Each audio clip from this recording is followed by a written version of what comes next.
mújó. Ọlọ́jọ́ ìbí bẹ̀rẹ̀ mọ́lẹ̀ o ìjọyà. Ọlọ́jọ́ ìbí ìjó kan ẹ̀ o.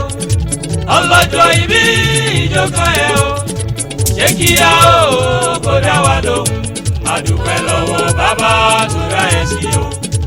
Ọjọ́ òní ó sojú ẹbí ẹ. Ọmọ aláṣẹ pẹ́pẹ́pẹ́ lọmọ owó ṣe ń lé arọ́.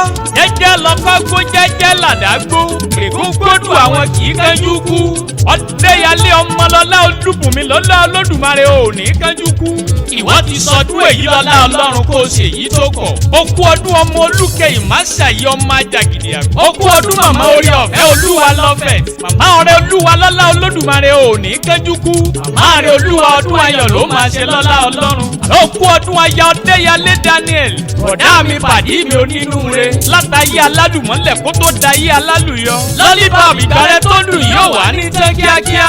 Àríkẹ́ ò ní bá wọn nájà wéréwéré. Lọ́lá Ọlọ́run ò ní bá wọn nájà wàràwàrà. Ó kú ọdún ọ̀jọ̀gbọ́n oníṣòwò lórí poultry farm materials. Tẹ́ bá fẹ́ róúnjẹ adìyẹ, bó ṣe kéèjì, bó ṣe nẹ́ẹ̀tì, àbí òògùn tó jẹ́ kádìrẹ ó jí pépé ẹ̀jẹ̀ ayọ̀jú sí wọn gbajúmọ̀ nínú òwò. Màmá orí ọ̀fẹ́ Olúwa ṣe bólólùfẹ́ rí ọ̀wọ́n. Ìyá Ọdẹ́yàlé Daniel ló pè mí mò ń kẹ́lẹ́.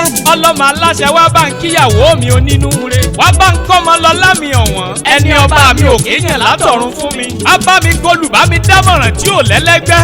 Bókò kéèpìn ní bókò kẹ̀kọ́ á ní kọ́kọ́ ó jẹ kọ́mọ ó jẹ olùbámi dámọ̀ràn tí ò pé méjì. Ọmọlọ́lá ṣé kí n má tẹ olólùfẹ́ rẹ mọ rírì rẹ wá ní kó lékún lọ́mọ níre. Ó ní gbogbo ọjọ́ kejìlá oṣù kẹta ó ní ṣe bí lọ́jọ́ òbí rẹ. Òǹyà wá ní yàyín lọ́lá Ọlọ́run kẹjọ ṣèyí tó pọ̀pọ̀. Oúnjẹ ọlọ́run mi ṣé ó ní kí n kẹ́ ó ní kí n kì í kérédélé. Ọyẹ járe Máṣàyí járe Olúkẹ́ nílé bàbá rẹ tó bí ẹ lọ́mọ. Àríkẹ́ òkú ọdún ọmọ Ajàgìdì àgbò. Ọmọ ajá ló kú àdàbà ńlá. Ẹbí wọn lọ mọ òkú ọ̀rọ̀ kí agbẹ̀dẹ ọ̀rọ̀ bàtà. Lé bàbá yín ṣèbó ní bàtà ní fojú dògún. Ẹni bá fẹ́ ní fojú di ni. Olúbùnmi òkú ọdún ọmọ afẹ́fẹ́ lẹ́lẹ́lẹ́ tí kì í jẹ́ ká lè nájà àpapọ̀. Kòkòjá lè nájà àtìrì. Àtẹ̀jẹ́ àti kòkò ṣébó ni òjá lè nájà wéré ilé. Olúbùnmi ṣe bí wọn lọmọ lájà làjàlájà. Bí ọba yín wọ́n sọ pálágbẹ̀dẹ ò lájà. Bí ọba yín kì í ṣe pálágbẹ̀dẹ ò lájà. Ẹ má jẹ́ alágbẹ̀dẹ òrókó ni. Òkú ọdún ọmọ adúlójú rán ọba yín gan lọ́mọ adú lẹ́nu. Òkú ọdún ọmọ abàgbọ̀nsalẹ̀ wóríwórí.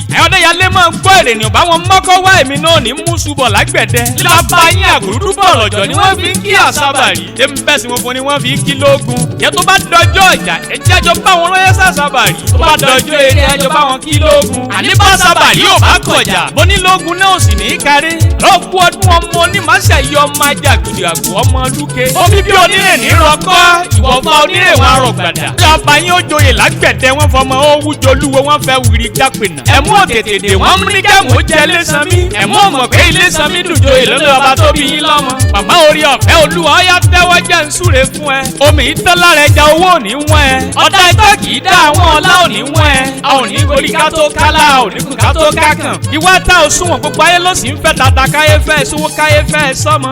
Ìwọ ti sọdún èyí kọ́lọ́run jẹ́ oṣù èyí tó pọ̀pọ̀. Ṣèbí olólùfẹ́ rẹ̀ ọ̀wọ́n. Ọdẹ́yàlé Daniel ló ní kí n fèyí kérédélé ọmọ aláṣẹ ló kọ́ tèmi. Àlàbá yín tí ò ní bèjì ó ní ẹ̀rẹ̀ bára wa ṣe ẹjẹ́ àjọ sàmí ẹ̀.